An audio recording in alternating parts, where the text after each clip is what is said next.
It's the power that we have as Indian people. So when our little people don't know their name, don't know where they're from, they're lost or they feel lost. When you take away everything from a people, you take away their homelands, you take away their religion, you take away their systems of governance, and then you break up their families and then you blame them. Removing their children continues that kind of disruption in our communities. Child welfare is really slow to acknowledge that. You know, that families need help and assistance. They need concrete resources. Most tribes don't want their kids to end up outside their community. They just need supports to keep them home.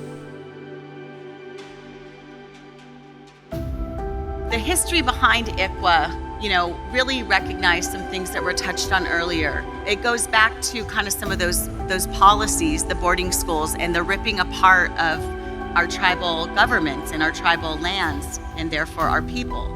And there was a recognition that there's no resource more vital to the continued existence and integrity of Indian tribes than our Indian children. If you rip the children out, and the numbers were staggering at the percentages of Indian children that were just taken, rounded up literally like cattle, and taken away for the sole purpose of taking away their native identity so that they could live like the non-Indian, like white people lived. That was the sole purpose. There's no dispute about that.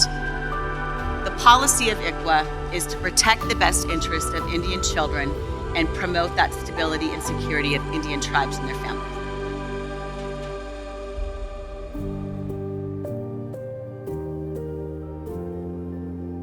And this is where you guys fit in, because it's bringing both worlds together. And as both worlds together with mind, body, and spirit, when they were asking about what color, we're all related. We're all family. And today we need to work together to heal this generation. There is something in collective healing that is incredibly powerful. And in that identity, and knowing that you're working on behalf of the community.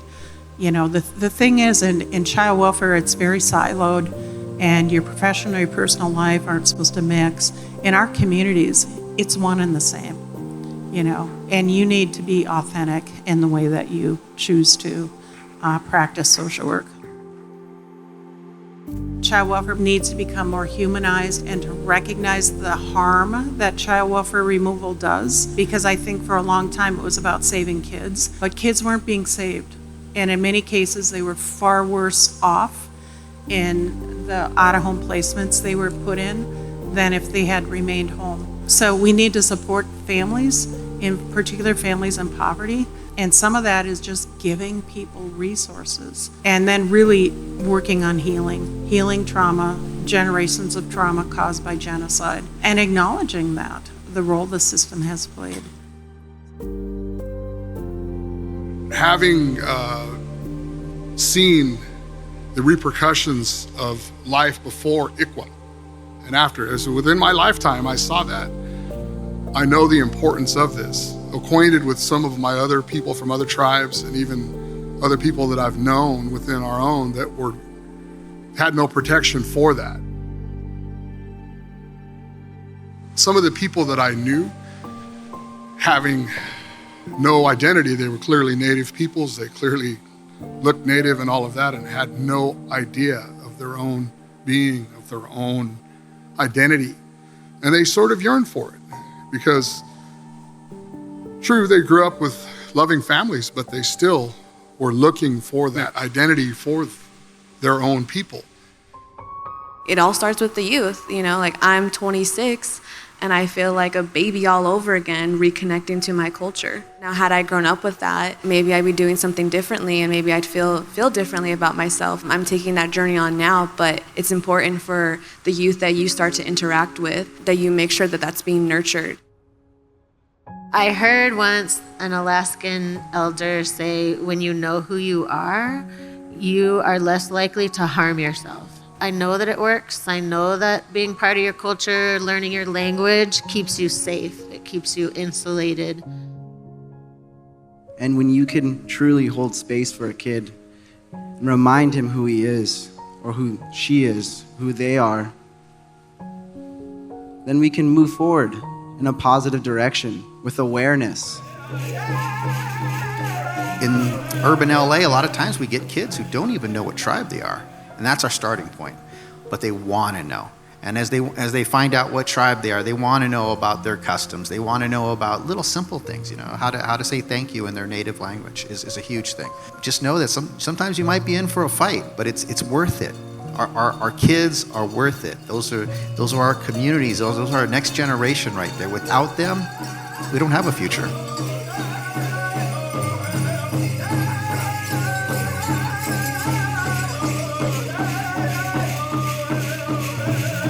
Welcome to the field. You definitely now have a family here if you're working in tribal social work. As social workers, do you all believe that people can change?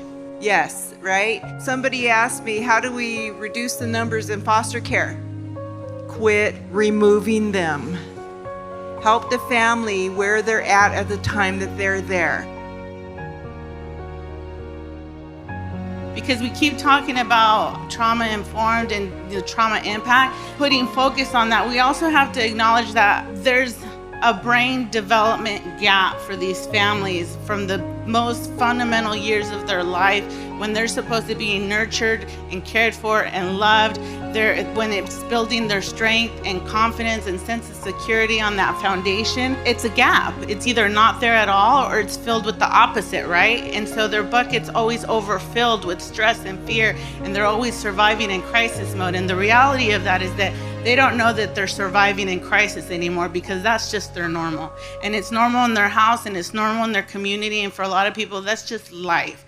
And so the reality is that when you come into their home and we're talking about like, this is unsafe, what you're trying to create that change is what feels unsafe to them because there's no platform in that for them to draw from. You got to start thinking outside the box. You got to start coloring outside the lines because when we're working with community, there was no lines. We put the lines on them, right? Community and relatives don't go away just because we sign a piece of paper. And I think sometimes when social workers see a family presenting with fear, they think resistance, which is not a word we should ever use with our clients. They are not resistant. They are experiencing challenges and barriers, and they're vulnerable.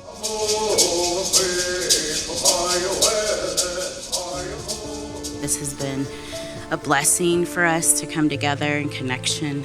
This is what community is about. This is how we resonate the future generations by what we are doing today energetically.